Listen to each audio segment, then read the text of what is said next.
First off, welcome everybody, especially the class of 2013, who this event is for, along with the alums, coaches, the administration, and teachers, anybody else, the cooks. I don't have a whole lot to say, other than that there was 4 years ago we were in this same banquet. We were eating our little chicken Kiev, listening to Father Bob inspire us with a little Beethoven, and we looked ahead and we wondered what the next 4 years would bring. And today we're going to reheat that same chicken Kiev and chew on it, and we're going to look back and cherish the memories we had our 4 years here at St. John's. But to start things off, it's my pleasure to introduce Dr. Axel Tamer and the men's chorus. All right, thank you.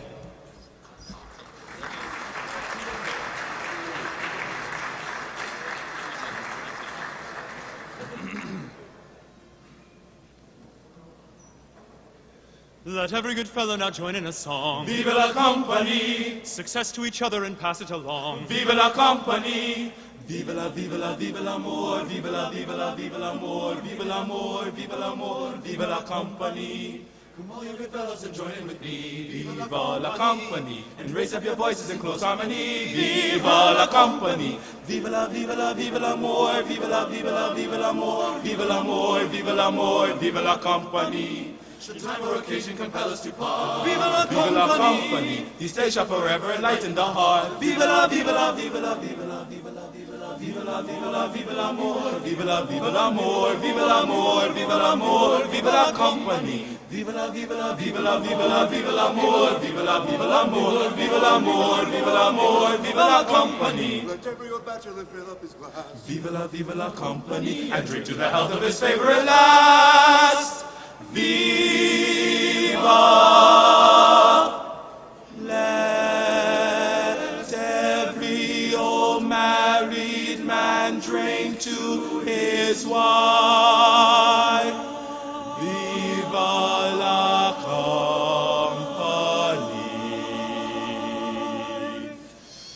The joy of his bosom and comfort of life. Viva la compagnie. Vive la, vive la, vive l'amour, vive la, vive la, vive l'amour, vive l'amour, vive l'amour, vive la compagnie. Vive la, vive la, vive l'amour, vive la, vive la, vive l'amour, vive l'amour, vive l'amour, vive la compagnie.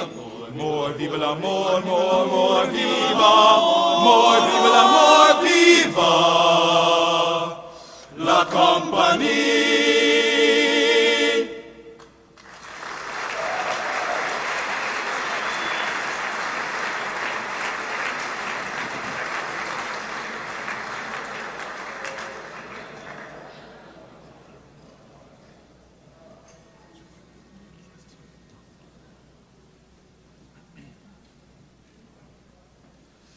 High above the Sagatagan, towering o'er the oak and pine, proudly stands our alma mater, ever let her beacon shine.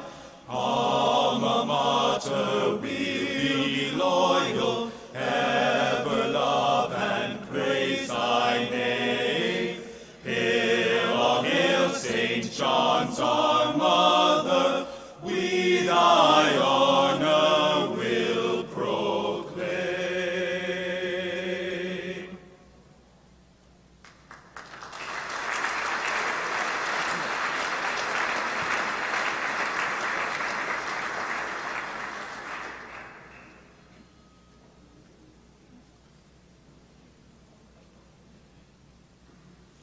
Fight you, Johnny, fight you, Johnny, stand and fight like men for old St. John's.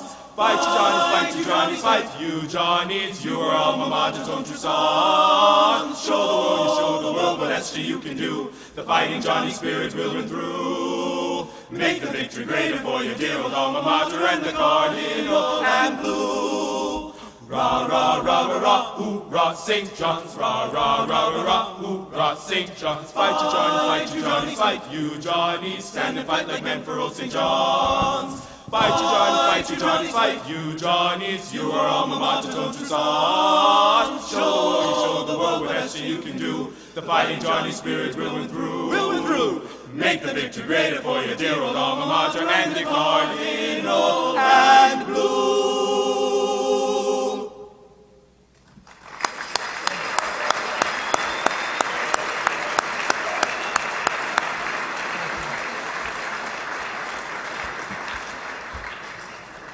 What a wonderful start to tonight. Thank you, Dr. Timer and the chorus. My name is Jim Platten, and I want to welcome all of you to this evening as well. And I graduated in the class of 74. In June, I became the president of the Alumni Association, but apparently I was gifted with this nice, cool polyester coat, so it'll be a fun night for me. I'm honored to be the president of the Alumni Association. I'm honored to be a part of this evening, and I'm thrilled to be here with all of you this evening as we begin to celebrate the commencement of your 4 years here as a student at St. John's University. As I was talking to Adam, it's always fun to come back into this building because, as I was explaining to Adam earlier this afternoon, this is the home of my very, very first job. When I was in the prep school, I had a job downstairs as a pin setter in the bowling alleys. So that was where I made a lot of money. I think we got like 10 cents a line or something like that. In addition to the many faces that are here, all of your classmates, we have a number of alums that are here, and we have faculty and coaches and members of staff here at the university as well. One of the things that we do this evening, and it's an important part of the tradition here at St. John's, is that at your tables you should each have one of these pins. And at this time, I would ask you to take this pin as a small token of our appreciation and our recognition for you as you graduate from St. John's, and recognize that you are now, this is a part of your becoming a member of the St. John's University Alumni Association. You can wear this with you, bring this with you at all times, and certainly welcome and enjoy it. There's another one you can get down the road. We'll explain this one to you later on, but for now, this is a great one and welcome you to the university's Alumni Association. So on behalf of the Alumni Board and the Alumni Association, congratulations and welcome to the St. John's University Alumni Association.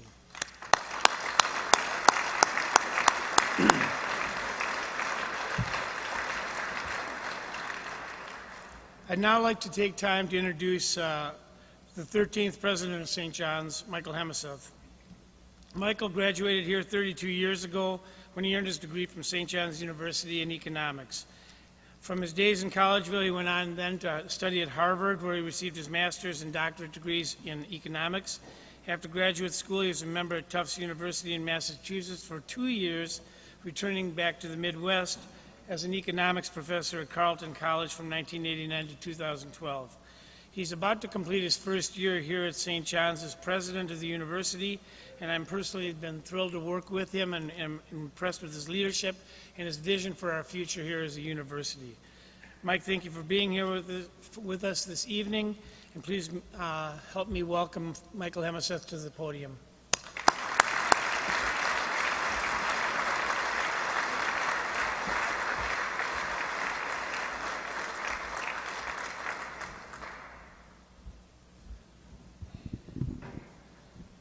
Good evening.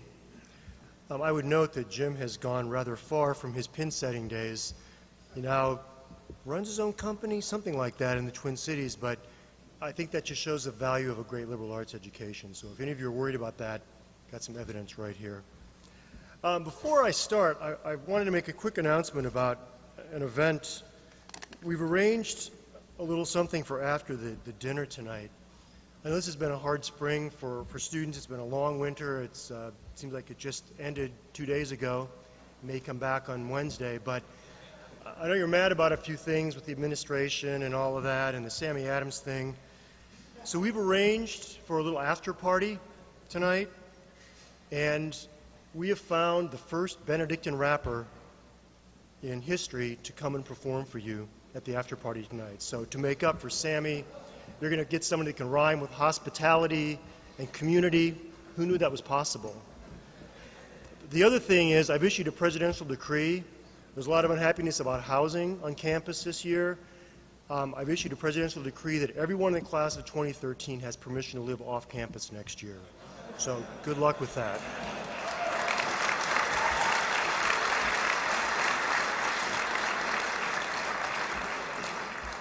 It may be your parents' basement, but that's not my fault. Well, thank you very much for letting me participate in this event tonight. This is one of the many new traditions that has come to St. John's since I graduated 32 years ago. The freshman dinner in the fall was a nice new tradition that I had not experienced as a student, and the senior dinner is actually a fabulous event to help you get a chance to have closure on your 4 years at St. John's. And I want to make a few comments about that experience and offer a few suggestions for what it might be like for you as you go forward as an alumnus from St. John's. So 2 weeks from today, we'll hold graduation. Or to use the term that I prefer to use, we'll have commencement. So to commence means to begin, means to look to the future. So commencement is all about leaving and looking out into the future for whatever that might hold for you all. And I'm sure you're excited about that as you get ready to think about graduate school or the new job you might have, or at least just being a college graduate if you haven't if you had not figured out all your plans for next year. You're commencing life as an educated college graduate, and that's important. That's a significant transition in life. But I also want to emphasize that this might be a nice time to look back a little bit. When I graduated 32 years ago, I was all about looking to the future. I'd loved my time at St. John's, but in the spring of 1981, I was getting ready to take a trip to Europe with some of my friends from St. John's. I was getting ready to start graduate school in the fall in a new city. So I didn't spend as much time as I should have thinking about my experience at St. John's and reflecting on what it meant to me and the kinds of things that I might be doing vis-a-vis St. John's in the future. And in funny ways, St. John's came back and played a huge role in my life long before I got my current job, in ways that I hadn't fully anticipated when I was a college senior. The first way in which it affected my life that I hadn't fully anticipated had to do with the liberal arts. And of course my economics classes played an important role for me going forward because I went on to study economics at graduate school. But in interesting ways, the courses that have been most memorable for me over the past 30-plus years have been courses that had nothing to do with economics. I find that my choices of reading material have everything to do with what I learned in World Lit 1 and World Lit 2. And I find the way that I look at the world has things to do with the politics course, the government course it was called back at that time, that I took in honors as a freshman.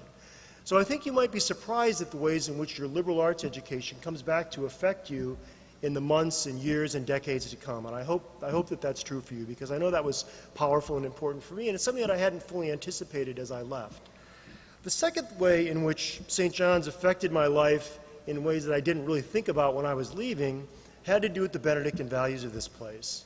I think when you live in this world and are surrounded by Benedictines and the ethos that's part of this place, you start to think that this is the way the rest of the world behaves. And I've come to discover that people don't always interact with each other in the most Benedictine of fashions. And even in graduate school and shortly after I left St. John's, I came to realize that the respect that people had for each other at this institution and the values that were espoused by the community here were not as widespread as I wish they were. And I came to appreciate them more deeply once I had left in a way that I hadn't fully appreciated them when I was here. So I would encourage you to think a little bit about that over the next couple weeks and see if you find those values to be meaningful for you as well.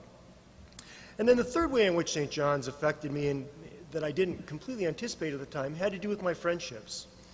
I had friends from high school that I had stayed in touch with, and I've subsequently made friends from graduate school and in my professional life. But as I look back over my 50-plus years now, the closest friends in my life were friends that I made at St. John's University, and those are still my closest friends in the world. And so there's something about this place, and I realize part of it has to do with being 18 to 22. There's a kind of intensity of that time in which maybe friendships are particularly powerful. But if you look around, and maybe this is scary, as you look around at the table, the guys that are sitting next to you, and you think you'll be hanging out with those guys for the next 30 or 40 years, maybe that's a little scary for you.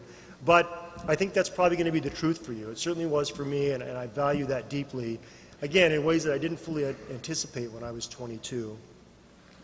So I would just encourage you over the next few weeks to think about your experience back at St. John's, the 4 years, the things that you valued, the things that made you mad, but mostly the ways in which you've changed, the ways in which you've grown, and the way in which this place has transformed you. because it's a powerful place in that way. And again, I think that for me, speaking personally, I didn't know that at 22 in ways that I knew at 32 or 42 or 54 as I do now. The second thing, though, I think you do want to do is think about what your relationship will be with St. John's going forward. This is a place that will likely be part of your life. I mean, for some of you, you may walk out of here 2 weeks from today. In fact, for those of you for whom this is true, you're probably not even at the dinner tonight. But for some of you, you'll be done with St. John's 2 weeks from today, and that'll be it. But for the vast, vast majority of you, you will have an ongoing relationship with this institution. We hope you do. We think it's a valuable place, and we need you for the institution to be healthy going forward. And in fact, there are 4 specific things that we need you to do as alums going forward. The first thing that we need from you as a graduate of St. John's University is simply your goodwill. We need you to be appreciative of what happened here. We need you to tell people about the fact that you're a Johnny and that you're proud of that. We need you to speak well of the place and of your time here, assuming you feel, I mean, we don't want you to lie, that wouldn't be very Benedictine, but assuming you feel good about the place, we hope you share that with people. The second thing that we need from you, even more concretely, has to do with new students. You'll be just recent graduates, and your ability to influence younger siblings or cousins or neighbors or friends of kids that are friends of your family, if you can tell them about the experience you had at St. John's and St. Ben's, that would be tremendously helpful to us, because we need another class like the class of 2013. We need one of you every year, and you can help us do that because you are by far the best salespeople for these institutions by telling about your experience here. So, goodwill, help with admissions in any way that you possibly can. The third thing we need has to do with your professional life. Many of you are going to be out working. We hope most of you will be out working shortly. And you're going to be working in professional settings where you're going to know about jobs and opportunities for internships that might come up in your organization.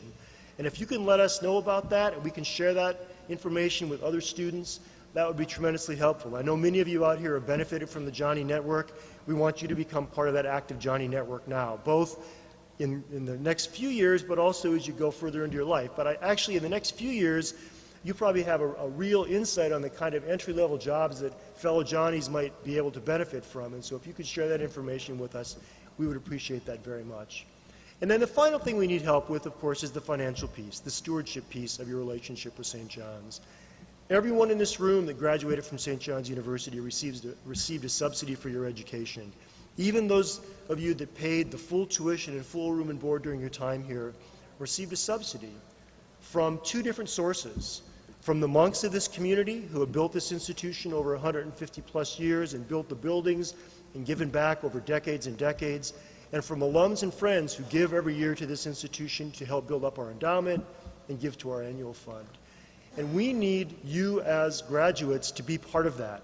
Now, I know you're saying, why is he talking to us about this when I've got loans to pay off and I may not have a job yet, or the job I've got is not going to make me rich anytime soon?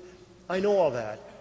What we need is for you to participate, to give some small gift back to St. John's, because a lot of external organizations look at giving rates as some measure of satisfaction with the university's experience. And I know from my conversations with alums around the country this year that Johnny alums are deeply appreciative of their experience at St. John's. But we don't give back in quite the way that I think we should. And I can speak about this quite personally because the best participation rate for alums in the country in terms of giving back to undergraduate institutions is at Carleton College, a place I know well. Nearly 60% of Carleton undergraduates give back to the institution every year. What's the rate at St. John's? No reason you would know this. A few of you in the room do because you work in the business.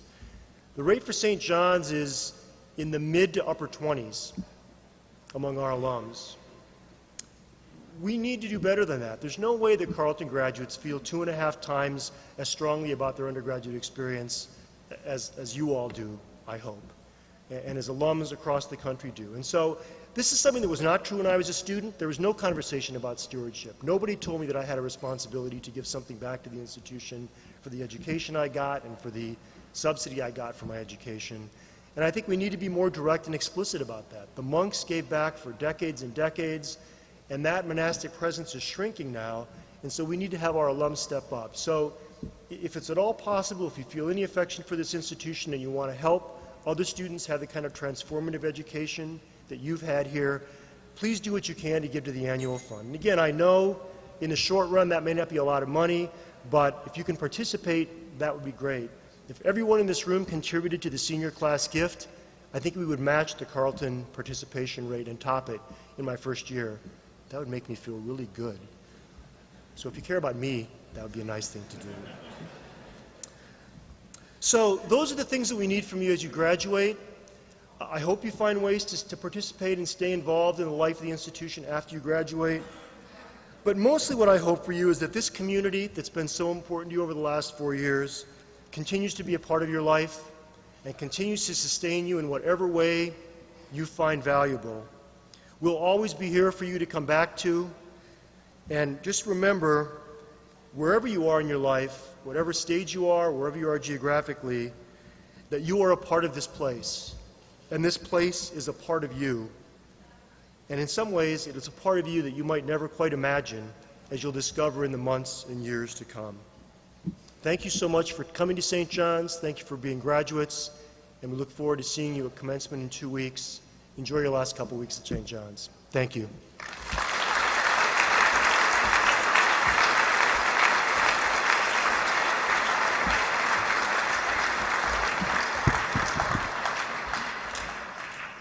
Thank you, Michael. At this time, it gives me great pleasure to introduce a man who probably is the most well-known Johnny throughout our entire alumni community. Father Don Talifas graduated from St. John's in 1948, was ordained in 1952. Taught theology and was a faculty resident, mine, for 2 years, but he was a faculty resident for 40 years, and he retired from teaching in 1996. He has now served as our alumni chaplain ever since 1996. He's written and published a number of books over the years, and if you're not familiar with it, please also take a look and do yourself a favor and look up Father Don's Daily Reflection online. Father Don spends a great deal of his time corresponding and communicating with alumni and their families, especially those facing health struggles or experiencing loss. Please help me welcome Father Don to the podium.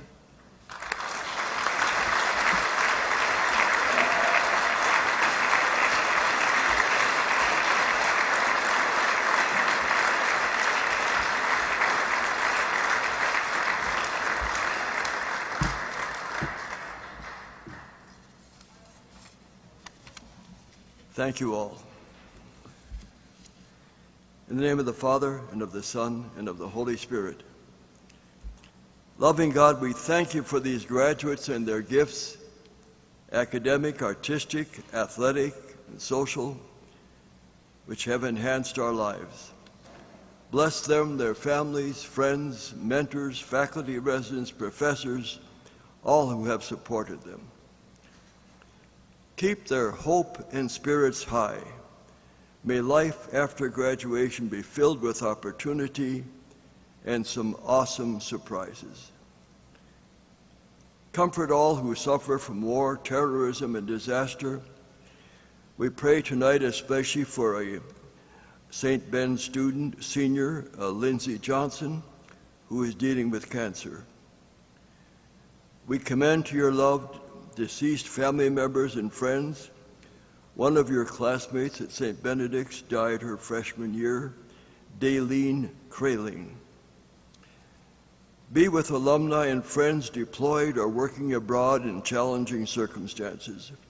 Bless this time together, the food we are about to share, those who have prepared it and those who serve it. We ask this through Christ our Lord. In the name of the Father, and of the Son, and of the Holy Spirit.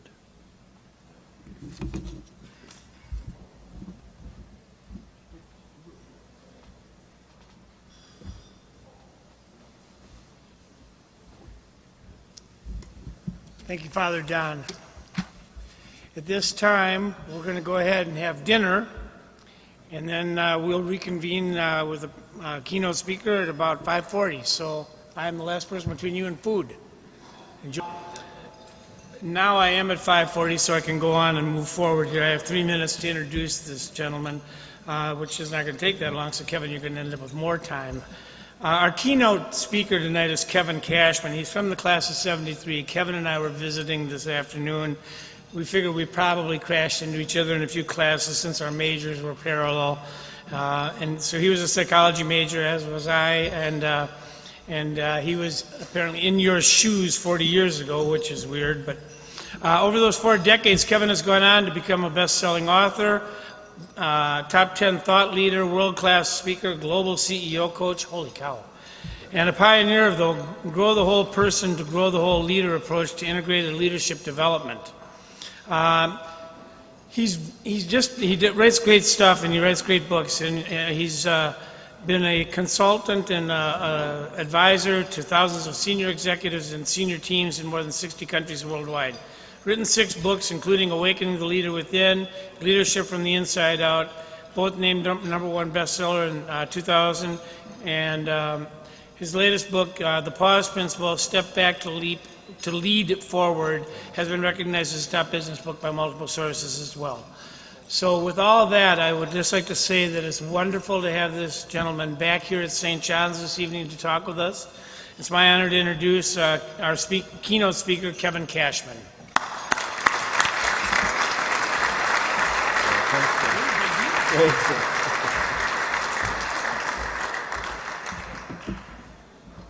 Well, good evening.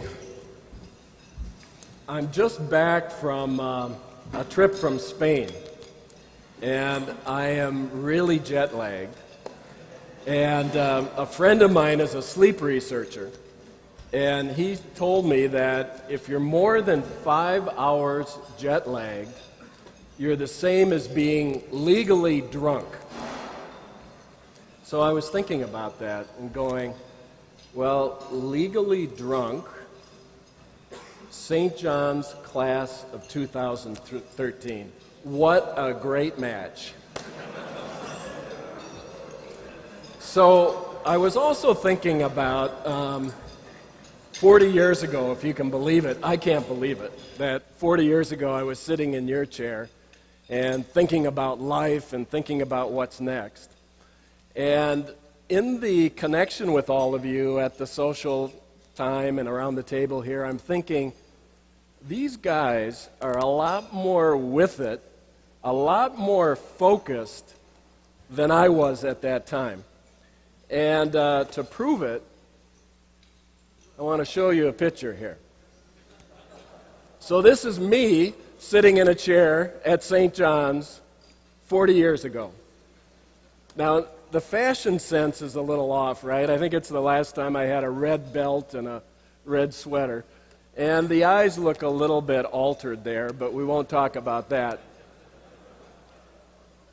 So I'm thinking, even though it's kind of not in the St. John's spirit to vote for the top this or the best that or who's going to succeed and so on, if there had been voting at that time, I think I would have been voted the least likely person to speak at a senior banquet.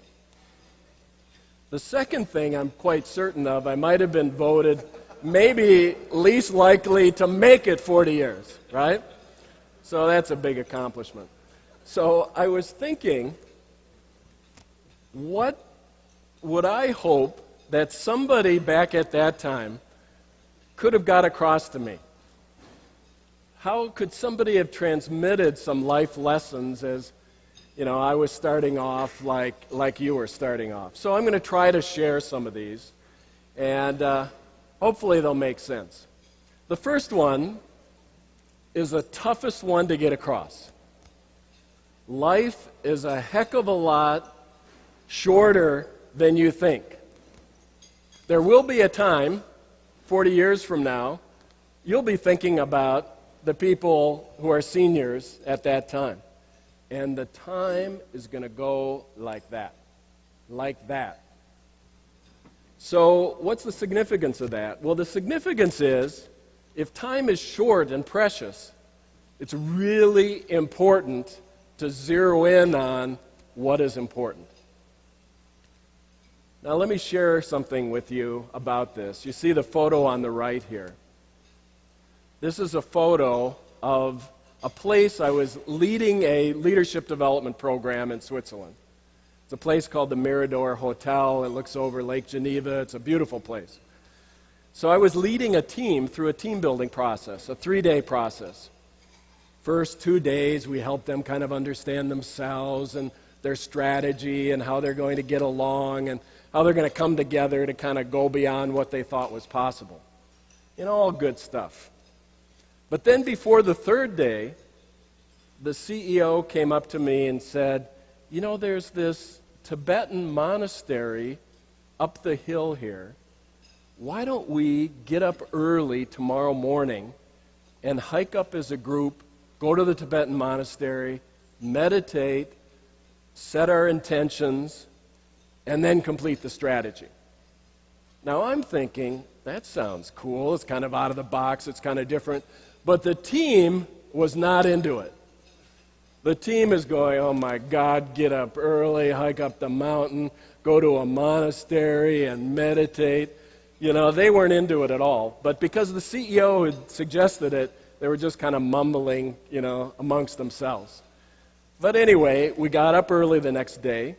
We hiked up along the side here. You look over the lake, and the mountains of Evian in France are there. And so it almost kind of looks like you're in Tibet.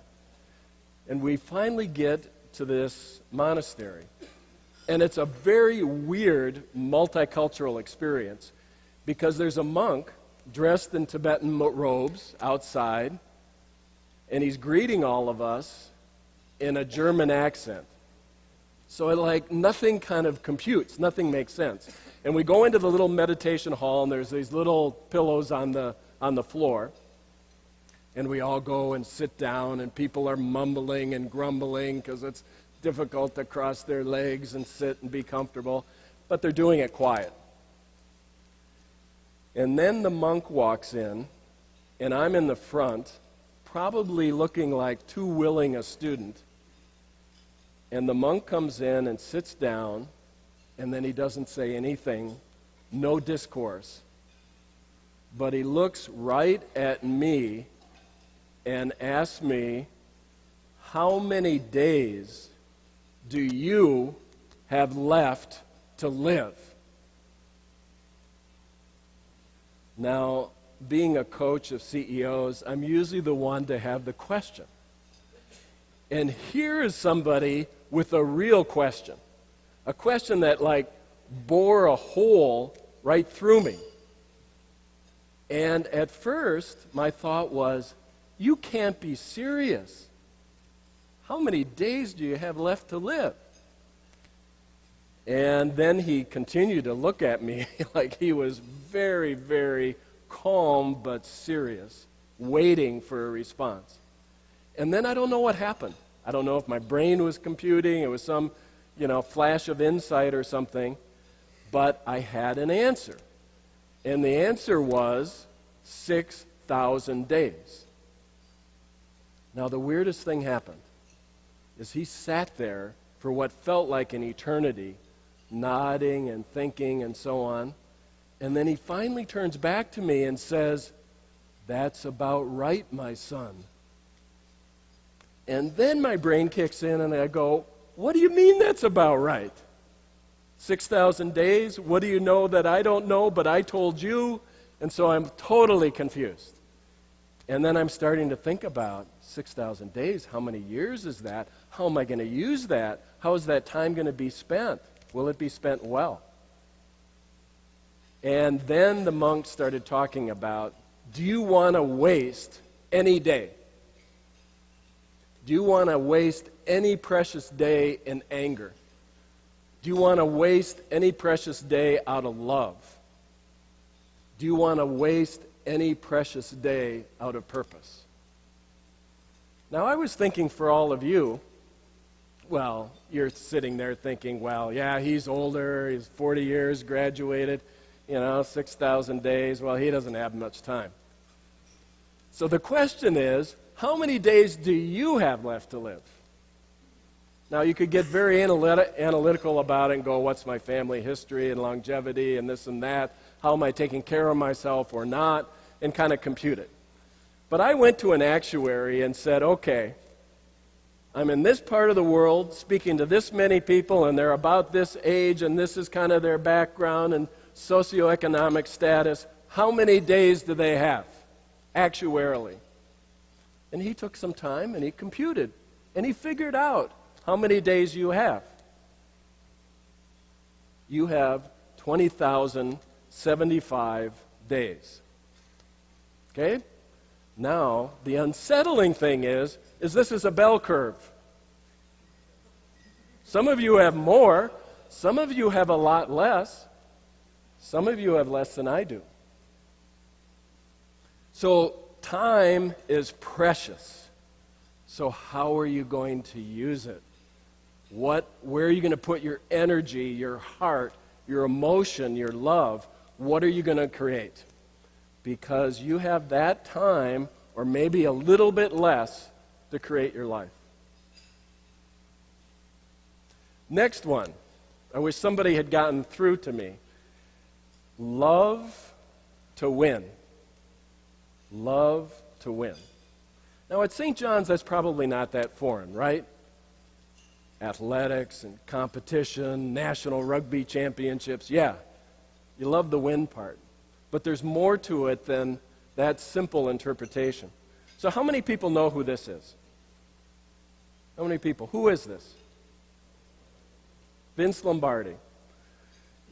Lombardi is like the iconic football coach, known to be one of the toughest, no-holds-barred coaches in history. And he got results. But most people don't know the story behind Lombardi. He won the first Super Bowl. People know about that. But people don't know the person behind the coach. So I had the good fortune many years ago now to work with two players that were on a Super Bowl championship team. This was 20 years after they won the Super Bowl. They'd built their other career, they'd built their businesses and so on. And then I got to work with them separately to move their businesses forward. So out of curiosity, I asked them both the same question. I said, what did you learn from Lombardi? What was the experience like? And to my shock, they both said the same thing with one particular word that was emphasized. And they said this: I've never been so loved by anyone outside of my family. Never been so loved. That was the word they used. They didn't talk about the drive and the accomplishment and everything you hear in the media. They talked about love. And I said, what does that mean? And they said, he earned the right to drive us beyond what we thought was possible. He earned the right. He knew each of us. He was intimate in our lives. He loved us. He knew what we could do and what we couldn't do, and he wouldn't ask us what we couldn't do. But what we could do, he would drive the hell out of us. So I think there's a big lesson in this. Because in the end, you're not going to be measured so much by your accomplishments, certainly not by your assets accumulated.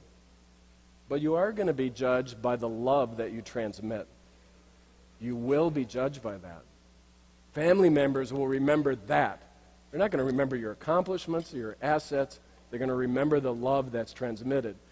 So I wish somebody had gotten through to me that it's not love to win, it's love to win. It's a big difference. And in coaching CEOs, I know which end they emphasize. Are you really, really driven at all costs? Or are you really, really connected to people as the source of your drive and accomplishment? Two different lives, two different paths.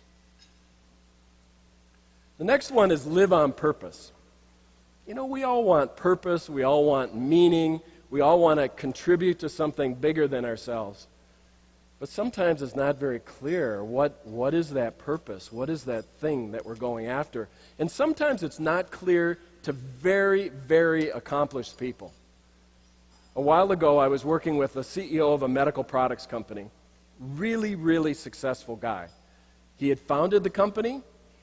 He'd built it up to a very successful company. The sales were at about $1 billion. He went public with this company, wildly successful. But it didn't feed his soul. So he came to me one day and shared his story. And he said, you know, everybody thinks I'm a big success. My family thinks I'm a big success. My coworkers think I'm a big success. The media thinks I'm a big success. My neighbors think I'm a big success. But you know what? I woke up in a cold sweat the other night and asked myself, is this me? Is this my life? Or is this just a series of circumstances that I've successfully reacted to? This was purpose wanting to come through. Now, fortunately for him, it wasn't that difficult to clarify his purpose. He was CEO of the company, but his passion, what energized him and other people wasn't being CEO. What energized him was being the creativity around impacting people's health. So he had to get reconnected to being the creative force and enriching people's health and lives. So he changed his job, he redid the whole company and so on, and aligned everything around that core purpose. So the question is, what is your thing? What is your thing? What is the thing when you're doing, you're energized and other people are energized too? What is that intersection of your great degree and your great talents, but what makes the difference? And have you started to organize your career and your relationships and your life around that? And because my hope is that you don't end up in that chair 20 or 30 years later going, what's the point of all this? You know the point, and you've organized yourself around it. I'm going to back up this because somebody didn't see the picture here. Our work in leadership development, we do a lot of research. We've assessed over 1 million people around the world. We've broken down leadership into 67 different research-based competencies. But there's really just one thing that you need to keep in mind. Be like Don. And I know, and I can actually connect this to all the leadership research, but if you are connected, I can't even imagine being as connected as Don, right? And you will find this out the more you go on, how much connection and passion he has to stay connected with people and to make a difference. How much compassion is there to be with and for other people. And then the joy and the humor and not taking yourself so serious, a crucial thing in life. And then presence. If you've had the good fortune, and if you haven't had the good fortune to connect with Don, start now. Once he came to my office, this was many years ago, and he had a little token gift to bring me from the institutional advancement area and so on, and he was sitting by himself in the reception area, just being. I had 3 consultants who are used to working with CEOs come into my office before I could go out to see him and say, "Who is that guy?" He was being Don and radiating these qualities. The other thing, in fact, Don pointed this out to me today, probably the only thing that I genuinely share with him is a great haircut as well. It's the only competency I can claim that I share with him. So be like Don. The next thing is touch people's lives. Touch people's lives. A while ago, a client came to me, and He was walking into my office almost with ceremony, carrying a photo, but it was all folded up. So it was a photo like this. And he's walking in and he sits down, and I'm getting really curious, what is this thing that's so sacred to him? And he unfurls it, and then he shows it to me. And it wasn't this photo, but it was a photo very similar to this. And it was him holding his granddaughter in the palm of his hand. Now, when you see the picture like this, you go, well, it's large and so on. But this premature granddaughter, just look at your hand and imagine a child the length of your hand. It's mind-boggling. He could take his wedding ring off, put it over her hand all the way up to her shoulder. That's how delicate this little being was. Now, what's interesting about preemies that I didn't know is that preemies tend to have learning disabilities. So to try to mitigate that, they would play classical music 24 hours in her preemie ward to stimulate her mentally. And then they would have family members in 2 to 4 hour intervals come and touch her and massage her to stimulate her physically. Well, this child now is about 9 or 10 years old. And her mother was in the kitchen, there was music playing, and her mother is just tidying up, minding her own business. And the child comes stumbling and mumbling into the kitchen. Music, touch me, box. The mother couldn't believe what she had heard, and it couldn't be. And then the mother falls into a chair in the kitchen, and now the mother is struggling, but the child is getting clear. And the mother says, "What did you say?" And the child gets lucid and says, "This is the music you played when I was in my box and you touched me." Now try to figure that out. But I think all of us, this to me illustrates the power we have as humans to metabolize and ingest everything around us. The St. John's experience, you relate to it mentally, you relate to it with memories and so on, but you've ingested it. You have brought it in yourself. It's a part of you. And people have contributed to that. And as people and leaders, we play music. It's called behavior, and our music surrounds people around us. And that behavior either enriches their lives and helps people learn, or it can deplete people as well. So we play music, and we touch people. Everything we do touches people. As far as I can see, there's no neutral behavior. There's no such thing. It's cause and effect. So every behavior touches people and might enrich them or might deplete them. So think about, what's the music you're playing and how are you touching people? Now, one of the last things here is career success is great. It's a great aspiration. And you're thinking about that now, having a job, my first job, what am I going to do? Am I going to go to school, and what am I going to specialize in, and so on? It's all a great aspiration. But growing with others is what's going to feed your soul. It's the team you work with, the loved ones in your family, and how you invest in that.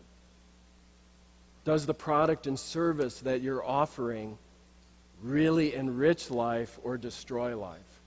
It'll make a huge difference. So think about your career from the vantage point of purpose and contribution. Now, somebody the other day shared with me a little quote from the Talmud that I wasn't familiar with, coming from a different tradition. But it was a very, very powerful little story. And the little story goes like this.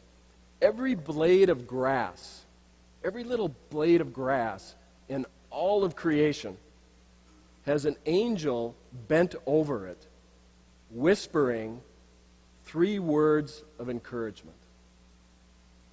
Grow, grow,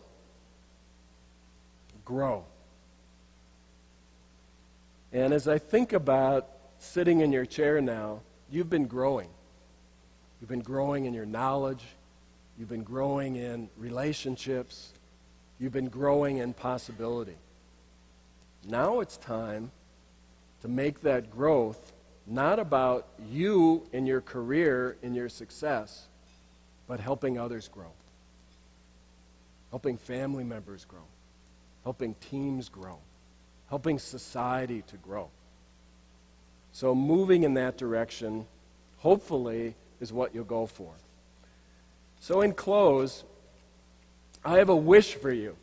A wish. My first wish is that you all have 20,000 days of love, however you want to define that. I hope that there's 20,000 days of love. I also hope that there's 20,000 days of purpose and contribution. I also hope that there's 20,000 days of touching other people's lives to enrich them.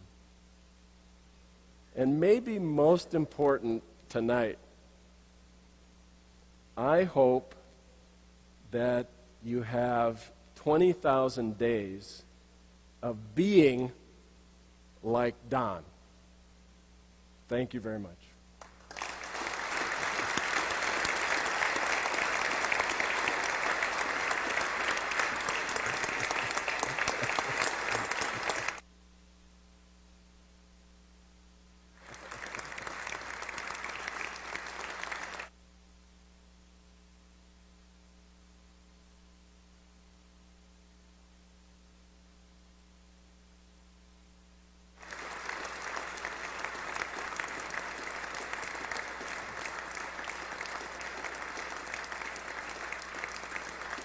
Lots of love.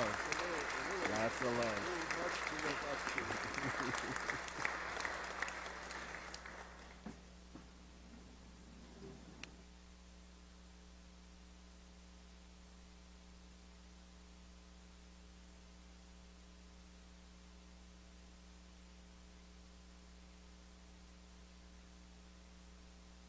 Thank you, Kevin. That was fantastic. Seniors, good evening. My name is Ryan Minahan. I'm a 2010 St. John's grad, and I work here on campus as the staff contact for young alumni. I have 2 items of business for you, and hopefully quick ones. First is an apology. I think for the 2nd year in a row, I lured a number of you under the false pretenses that there would be chicken Kiev here. And this is noteworthy because if a number of you or any of you need one more chicken Kiev fix before graduation for closure purposes, hopefully you weren't banking on this. There might be a Saturday or Sunday brunch that you can look for. Sorry. And I joke about the closure piece, but I actually do have something to say about that and the idea of this finite number of 2 weeks remaining in your careers. And I think that the only word that can be best used to describe that is bittersweet, and maybe you look at that in the same way that I did 3 years ago.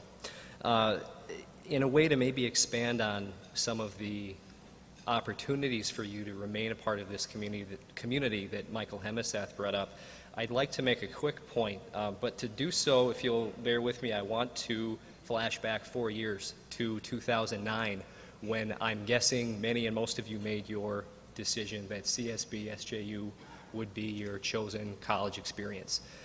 At that time, probably dating back to your initial visit and subsequently each experience at home over holidays or over the summer with your coworkers and friends, relatives, you've had plenty of practice talking about this place. And I hope that it's been a lot of positive things to say, and if you're here after 4 school years, I think you probably do feel that way about this place. And I would assume, if you're anything like me, that it's almost down to kind of a repeated, rotely memorized speech. Maybe it's 2 or 3 things that you like about this place. Our lists probably don't differ an awful lot. It's the community, which is an overused but awfully true term. It's the liberal arts education, which, as Michael and others share, I think maybe we appreciate later in life. And it's probably a lot of the friendships and bonds that you've formed here. Whatever it is, I think those are all worthy things, but I would submit to you tonight that St. John's does have one more feather in its cap and one more thing and experience that I think makes this place great, and that is how you'll be treated as alumni. I think it's that good. So between now and graduation, and even as you leave tonight, you might forget a number of the things you've heard, and I think that's fine. You have your to-do list with classes, you have your bucket list with your friends. I wish you good luck on both of those things. But if you remember something, and maybe as you think to yourself, gosh, this is kind of bittersweet, I'm graduating, but I don't know, I would say that it's a positive thing that you are finishing your undergrad years at an institution that does value you so much as an alum. And if you'll give me one more minute, I want to talk in a little bit more of a nuts and bolts way about this connection idea, this opportunity to remain part of this community that you've heard before, in the once a Johnny, always a Johnny kind of mantra, and as well as what you heard from Michael earlier tonight. There are a few groups of people that are hard at work to keep you connected. It's not something that just magically happens, and it's worth knowing who they are. The first group is the Alumni Board. It's a very official sounding group, and they do a number of good things. It's likely that you have an Alumni Board member at your table tonight. They don't all have the bright red jacket on that Jim and Tom Hoker and others might have. These are alums who give of their time and talent to do a number of things for St. John's, and really too long to list, but I'd like to highlight 3 of their projects and their groups that they oversee. The first is the group and the fact that we have active chapters of alumni throughout the country and world. Depending on where you settle, it's very likely that there are alums getting together near you and getting together often. So as you're chomping at the bit for an opportunity across the globe, maybe you can take some solace. There are Bennies and Johnnies there doing things as well. The second group is one that puts on events for young alums in the Twin Cities once a month or maybe once every 2 months, and that's called the Young Alum Committee. And if you're headed to the Twin Cities area, keep them in mind. Their events vary in goal. Some are aimed at helping you grow professionally, some are service-oriented and about giving back to the community, and some are purely social.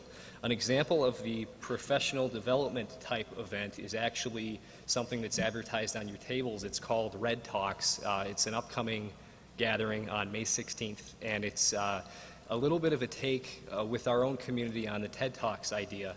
And if you're looking for something to do on the Thursday after graduation, not that you've thought that far ahead, consider it. We'd love to have you there.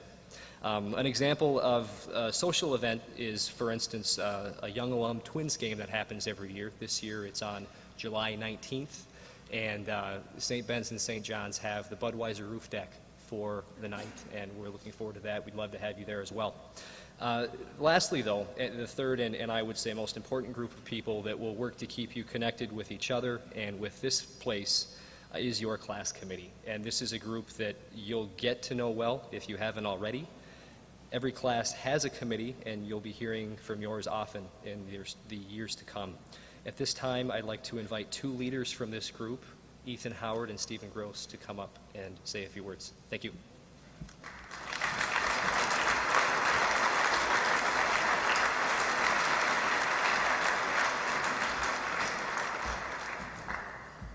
Thanks, Ryan. Flawless introduction. Since I'm up here, I'd like to share another story about Father Don that actually happened this morning. My parents came up and we went to church. And my father was a Johnny, a 77 graduate. And we walked out of the Abbey and Father Don was there. And for him to remember my father, who I think has changed a little bit since he was here, just really represents the sincerity and the astounding power of personal relationships that I don't think, I mean, as a personal being, that's phenomenal. But also, I think that can really reflect relationships we have here. And I guess moving into, we're going to talk about the class committee a little bit. And I think the class committee really is about, personal relationships among all of us. So You may have, met us or been introduced to class committee at the beer and pizza event at the law. We had a breakfast, and then we were also at the grad finale, and we were talking about this event actually. But another thing we were talking about was the senior giving campaign. So that was one of the big components for us this year, and I think there's been a lot of confusion about it as to why we're, asking for money as seniors before we were even alumni. But with this presentation, I think we're about ready to take the step. But just a few quick statistics. Tuition only covers 80% of operational costs, and then 93% of us, and much of this is reiteration of what President Hemiseth has said. But one thing I would like to talk about, if you know me, you know I'm probably not a good salesperson, and maybe this job isn't the best for me, but it really is a symbolic donation right now, and we just really wanted to be educational, so if we were offensive in any way, please talk to me. I love personal relationships, and it'd be great to be able to come talk about it. But basically, we're going to stand here and talk about, supporting future Johnnies and giving people opportunities to have what we had. And I know, speaking of the transformational power of St. John's, it's really apparent in my experience here, and I really give credit to that. So if you have any questions, come ask me. But right now, I think we did have 96 donors. I think there's a slide for it. Is that correct? Yeah, so we had 96 donors, and I can't quite read the amount, but right now we'd like to recognize all the donors. So if you were a donor, please stand up, and congrats for understanding our campaign and being willing to donate. Thank you.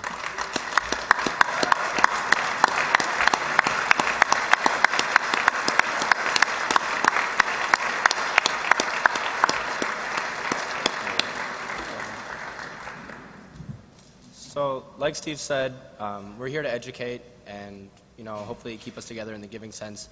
But we're also here in a much larger fashion, much more than just a senior giving campaign or informing you guys about the annual fund. What we have here tonight is a glimpse into what alumni life will be. And through the great talks we've had already, we get a glimpse into the extreme relationships that are here and how tight they are. And so we're kind of an integral group, like Minahan said, in keeping us together and keeping us informed in what's happening in each other's lives. And so this will happen through Facebook updates on the page, the mail, emails. Those will all be key. But we'll also have a lot more events, like he said, Target Field, or maybe happy hours, networking things, anything, or reunions here. And these might be more important, and getting back together and going over these stories that we loved here. And so we'd like to just say thank you guys for being donors, and we hope that this continues. And I've gotten a chance to talk to some alumni here in the recent months, and I've heard some great stories from people, and I'm excited to make my own, and I'm excited for you guys to make your own stories and see you guys once again here and kind of go over those and just really reflect on what it meant to be a Johnny here. Thank you.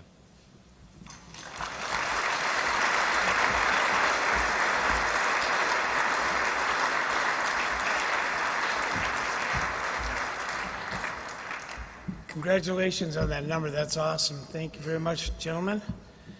At this time, it's my pleasure to introduce Zach McBroom to the stage. Zach is a graduate from 2002, and he is currently serving as the president of the J Club. And he's here to make the first of two announcements this evening. So, Zach, it's all yours.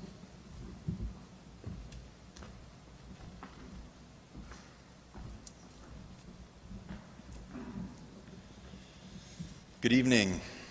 It's my pleasure to be here with you all tonight representing the J Club.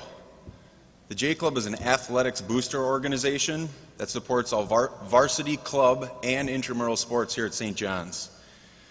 Tonight I'm especially excited because we're going to reveal a new award that the J Club is sponsoring. It's the Father Wilfred Tyson Student Athlete Award. As many of you know, Father Wilfred is undoubtedly the #1 St. John's sports fans anywhere, not to mention the most avid fan from the monastery. In fact, I think Father Wilfred's only missed 2 home football games since 1945. He attends many, many other sporting events as well. Father Wilfred was a physics professor here at St. John's, and obviously he's a very bright and intelligent man. Given Father Wilford's undying support for Johnny Athletics and his commitment to both academic excellence as both student and professor here, the J Club is honored to reveal the Father Wilford Tyson Student Athlete Award tonight. The award is given to a senior varsity athlete. To determine the recipient, the J Club considers academic honors, GPA, and performance in sports. This year we had 4 excellent finalists, and each of them have achieved much to be proud of on the field and in the classroom. The 4 finalists were Tobias Lindbro, Ryan Fuchs, Stephen Johnson, and Dennis Granith. Although it was a difficult decision, I'm pleased to share with you that the inaugural Father Wilford Tyson Student Athlete Award goes to Dennis Granith.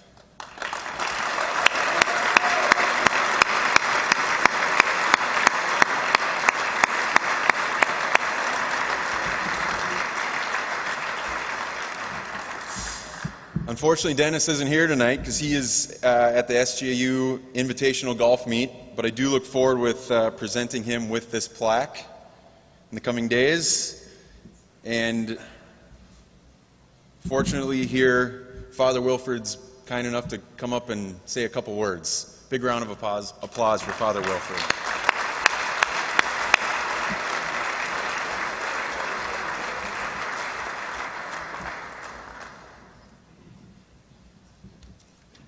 Kevin, you might be interested. I didn't have any wine at all. Kevin, you might be interested knowing they were in very good company. Another great alumnus of ours, Senator Eugene McCarthy, said the most important lesson he learned from the Benedictines was that life is short. You don't believe that looking at Don and me, of course. This much.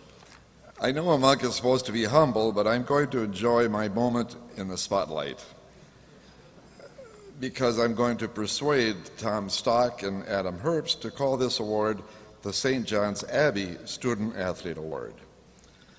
I am typical of many monks who consider athletics an essential part of who St. John's is. Right from the start, St. John's had a reputation of producing both championship teams and outstanding scholars. Even our hatred of the Tommies goes back to our roots. And the 3 students, athletes, 4 students, Steve, Tobias, Dennis, and Ryan, are typical of the hundreds of students whose academic and sports achievements make us proud, all of us, to be called Johnnies. And so the Abbey congratulates all 4 of these finalists.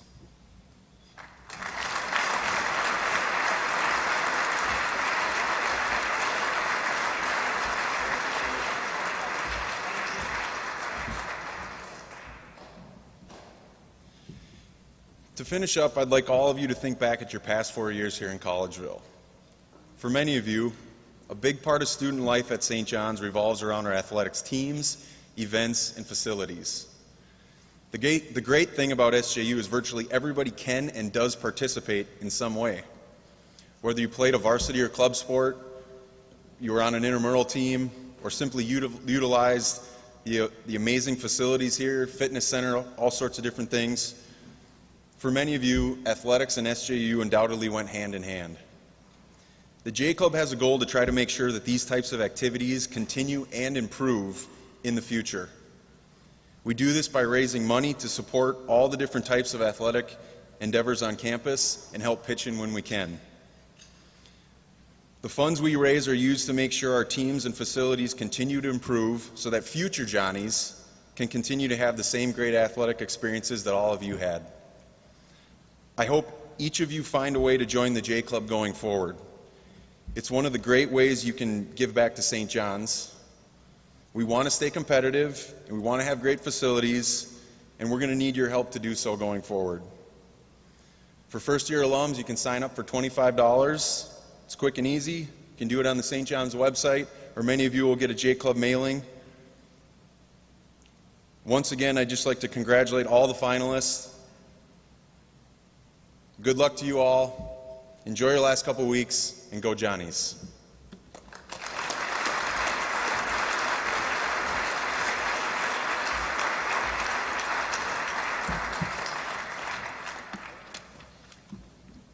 That's fantastic. Thank you very much, Zach. Thank you all. So now the second announcement is to announce the commencement speaker, something we've all been waiting for.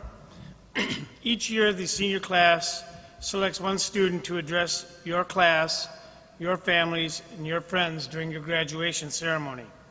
This year, you had 3 outstanding finalists: Stephen Gross, John Lunan, and Ryan Wold.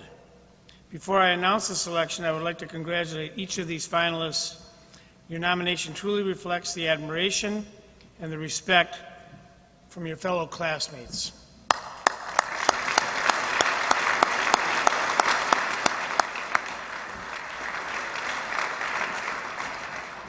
Now it gives me great pleasure to announce the senior speaker at the commencement ceremony on May 12th. Don't forget that, guys, May 12th. And your speaker this year will be John Lunan.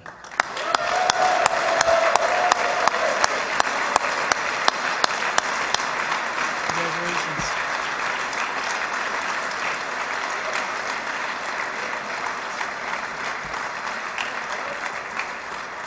Congratulations, John. Look forward to that.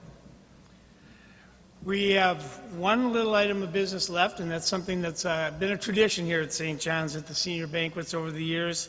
It's kind of a special little the last 5-10 minutes here. As a part of our tradition, we'd like to have a couple minutes of open mic, if you will, with a little bit of a framework built around it. So if there's a couple of people that are out there interested in maybe sharing a couple of minutes of reflection on a faculty member, a faculty resident, a coach, a staff person that was a mentor that meant something really to you as you went through your 4 years here at St. John's, I'd ask that you come up and join us right now.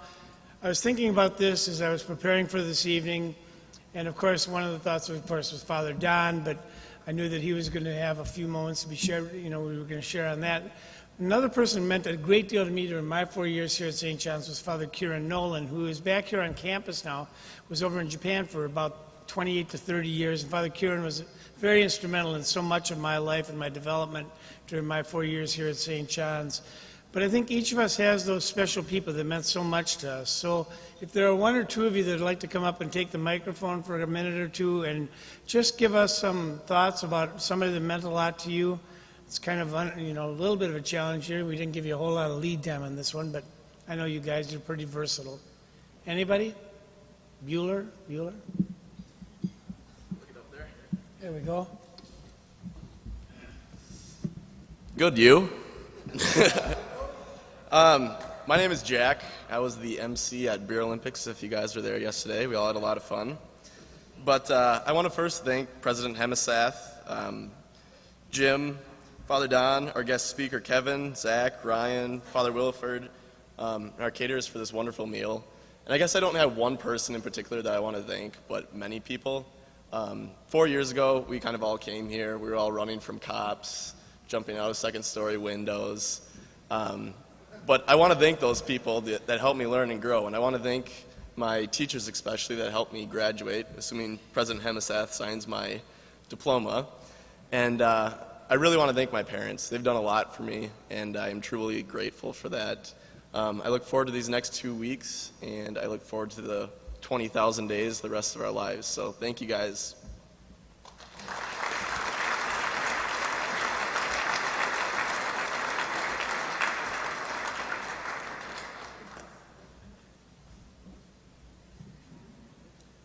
We have another one coming from way in the back. It's a 2-day trip. Yeah. Good job, man. Hello, I'm Ryan Wold. There's a lot of great people on campus that help us succeed and provide a lot of opportunities for us here. And the coaches, the professors, the monks get a lot of the attention most of the time, and deservedly so in most cases. But I'd like to give a shout out to the people that kind of help make this experience special just through their person-to-person interaction. So people like Nancy, that was the janitor in Mary Hall. I know all the guys from Mary 2 have a special appreciation from Nancy, and there's this fabled story about St. John's that an FYS professor used to have a quiz in his class, and one question worth 5 points on the quiz was, what is the name of the housekeeper in the dorm you live in? And I think knowing the answer to that question is a very important lesson in life. So some of the other people that I'd like to mention are Carol in the refectory and then Bonnie in the student accounts office. Even though it's my least favorite place on earth to go in there because I never have enough money and they're not going to let me register, but Bonnie's just wonderful and makes the experience bearable, and it's people like that that make St. John's a great place. Thanks.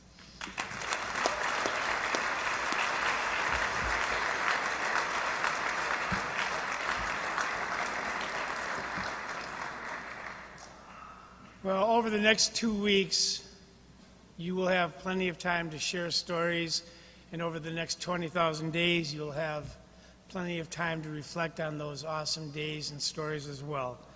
As we wrap this evening up, a couple things. Just first of all, I know there's a number of alumni board members and alumni members here. Could I ask all of the alumni association members that are here to please stand up for a second? So gentlemen, as you look around this room and you see these folks that are standing up right now, these are members of the Alumni Association, they're members of the Alumni Board, and these are folks that are very much involved in hopefully supporting you and helping you as you move forward past graduation. If you have a chance and you want to connect with any of them or myself, please feel free to do so. These gentlemen took time out of their day to come up here tonight to be with you, and I just want to thank all of you for being here this evening. It's great.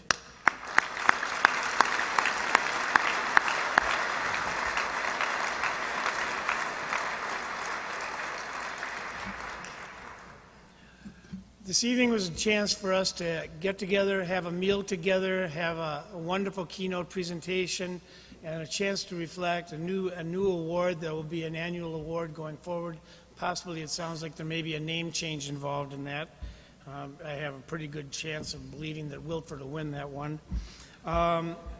Again, you've heard about the Alumni Association, the four cornerstones that we talk so often about student recruitment, student preparation, alumni connections, resource development, or bringing money back to St. John's. And those are very important pieces of the Alumni Association and their work.